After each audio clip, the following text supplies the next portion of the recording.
Hey guys, I'm IzDaisho and I'm here bringing you some more post-game coverage of Hearthstone. And this time it's because, again, I screwed up my recording, but I think I actually figured out what was wrong now and it should work next time. But anyway, that's not the point. The point is that I did decide to do something new for this video. I decided to edit it a little bit so that I cut out mostly all of the waiting periods and pretty much everything that you're going to be seeing as gameplay.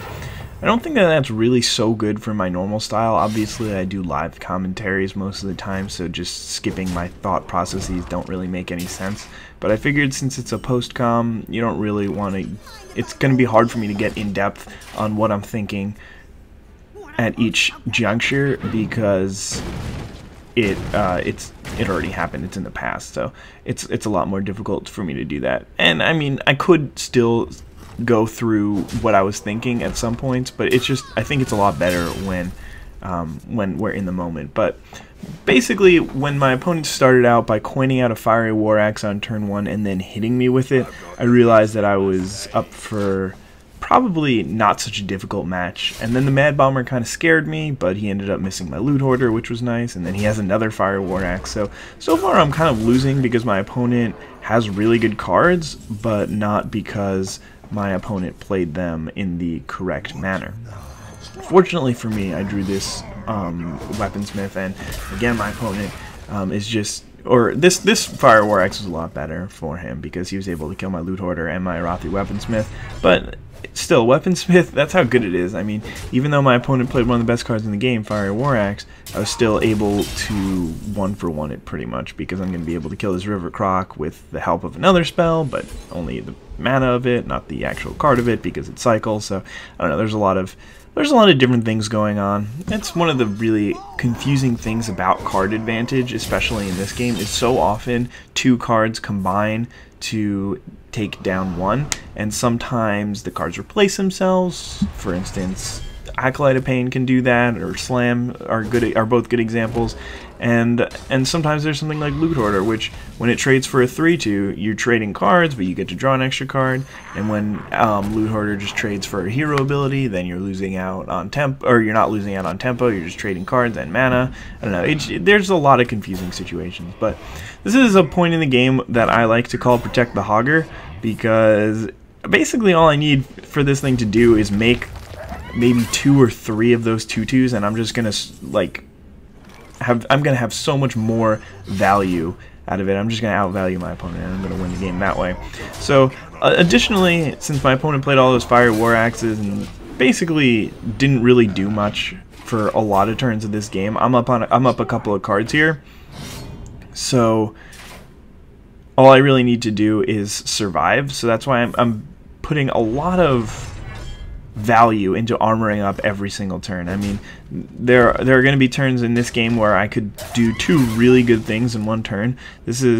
And instead I'm going to choose to armor up, and the reason is because I think that the only way I really lose this game is if my opponent manages to just burn me out. So if he can't do that, then I'll be okay. So right here I decide not to. I guess it's more of the next game where I do that, because this one I'm still at a reasonable life total and he's just so far away from killing me. I mean, I have a Taunter up, I'm at 16 life. He would need to do a lot to kill me, but fortunately the cleave doesn't hit my Hogger. It wouldn't really matter, I'd still be fine. And for some reason my opponent decides to play an Arcanite Reaper there and kill my 2/2 when he could have just used the axe from the Weaponsmith to do so.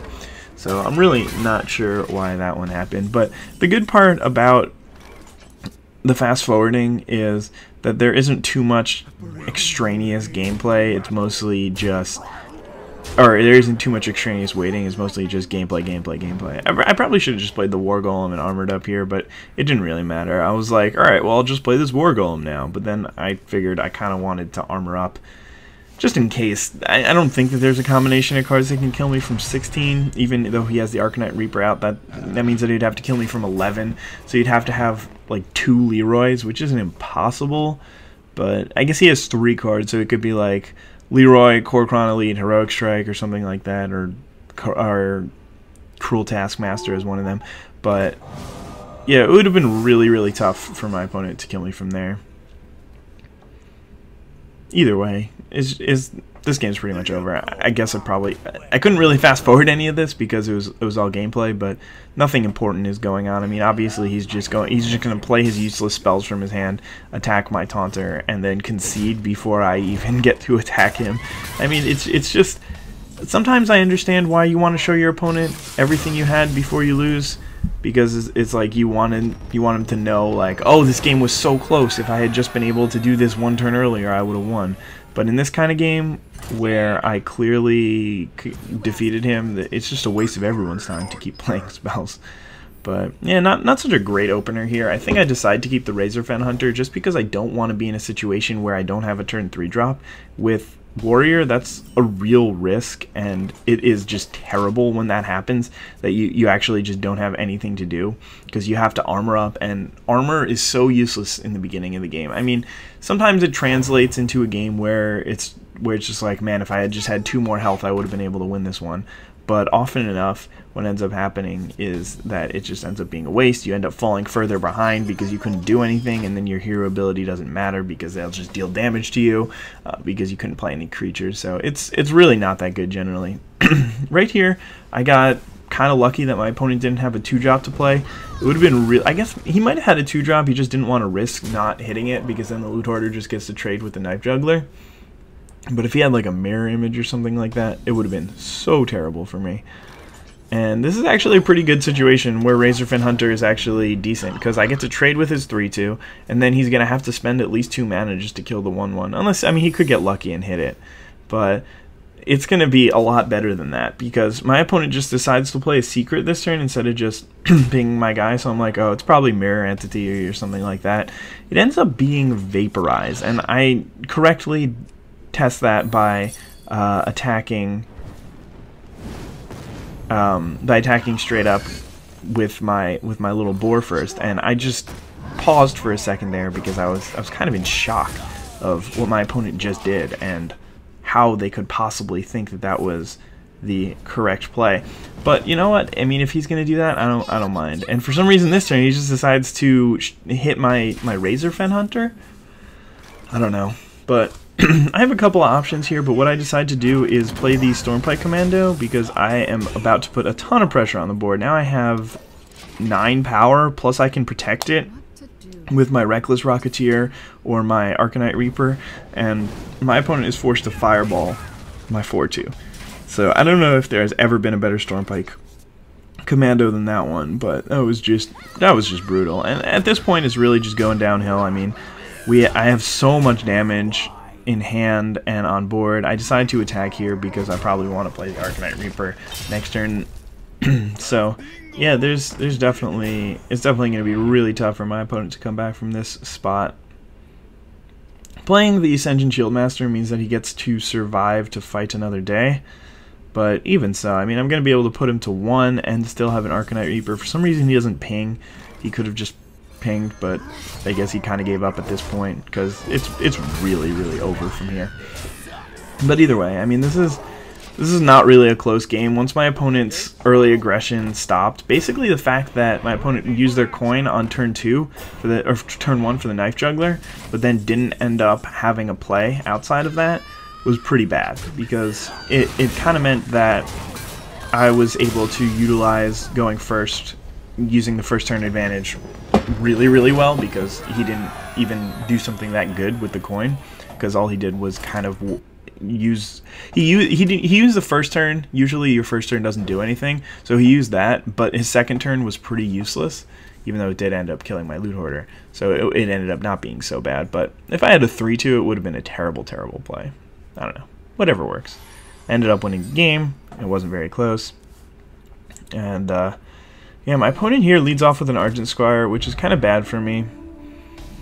It trades straight up for my Direwolf Alpha, but what I decide to do instead is play this Novice Engineer, so that it would trade for the Divine Shield, and then I could play the Direwolf Alpha the next turn and kill his Argent Squire before it actually deals too much damage to me. But he's just gonna use the Totemic Call, get a 0/2, and that was very disciplined.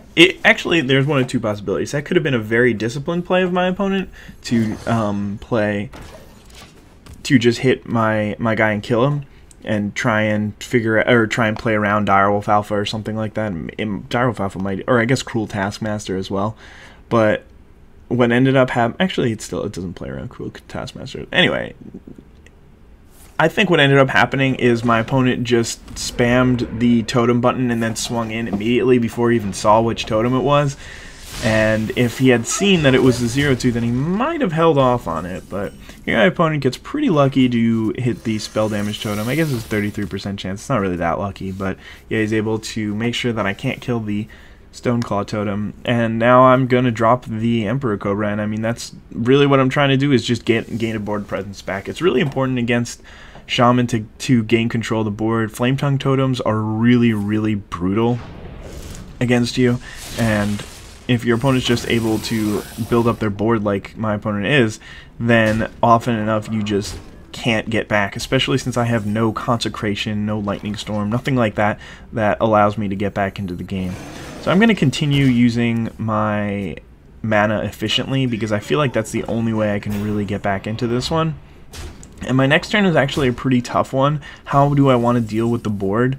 I could play a number of things. I could do Warsong Commander Loot Hoarder, I could do Slam, I could do just Dark Iron Dwarf. I think I end up going with Slam because it gives me like a really good turn next turn. And I also wanted to see what I would draw. But, yeah, I don't know. Yeah, I end up going with Slam. I can't really remember exactly why I chose Slam over Dark Iron Dwarf. I think it was because I wanted to use my mana efficiently, but I don't know if I would have played Warsong Commander that turn anyway. So I don't really know why I played Slam. I guess I was hoping to draw something that would benefit me. But anyway, my opponent scares the crap out of me by playing a Bloodlust. I mean, he had 4 creatures out, so that Bloodlust basically dealt 12 damage. But he ended up deciding to trade the 3-2, which was alright for me. I mean, I'm not too upset about it, and I really need to work on getting some armor this turn, or in the future, but I can't this turn. This turn I actually have to trade off some guys so that the board is clear, so that Rockbiter, or I guess Rockbiter still hurts me, but like, I don't know, so I don't die to just some extra damage. But I decided to keep all my guys alive, not play around Lightning Storm like I usually tend to. Mainly because I'm not really playing around Lightning Storm by keeping 3 toughness creatures. He has 25% chance to get the spell damage totem, and then even more and then still a 50% chance to get it if he misses on that. But yeah, he plays an Arcane Golem, and at this point I'm in, alright, I really need to get out of burn range. My opponent's got 2 cards in hand. There are spells in his deck. He could play Lava Burst, he could play Lightning Strike, and I just can't deal with that. So I just decide to go on the gain armor plan. I don't know if that was correct. I mean, this turn for sure I wanted to play the Kodo just so I can get the other thing off the board without him drawing an extra card. But in the future couple of turns, I'm gonna actually have some decent plays. Like this turn, for instance, I could just play I could either play a Rothy Weaponsmith and Dark Iron Dwarf, or I could play a Rothy Weaponsmith and Silverhand Knight, or Dark Iron Dwarf and Silverhand Knight, and just basically maybe even take a turn off the clock and give my opponent one last draw. And doing that is very advantageous, because if the last draw is the card that kills me, then that could be bad. But I'm also kind of getting into the point in this game where there isn't really much my opponent can have that would actually kill me. It would have to be, this card has to be a Lightning Storm, or Lightning Bolt, which he might have played. I don't know, he might have been holding it to try and draw another one, but he already played a Lightning Bolt, so he'd have to have a lot of things. I mean, I guess one of them could be a Rock... No, one of them can't be a Rockbiter, because they need to get the spell damage +1. So, yeah, he really, really would have to have a lot of specific cards to kill me here. But yeah, again, this turn, I just feel that if I'm at 10 life, there is just nothing that my opponent can do to kill me, and I can kill him pretty quickly from here.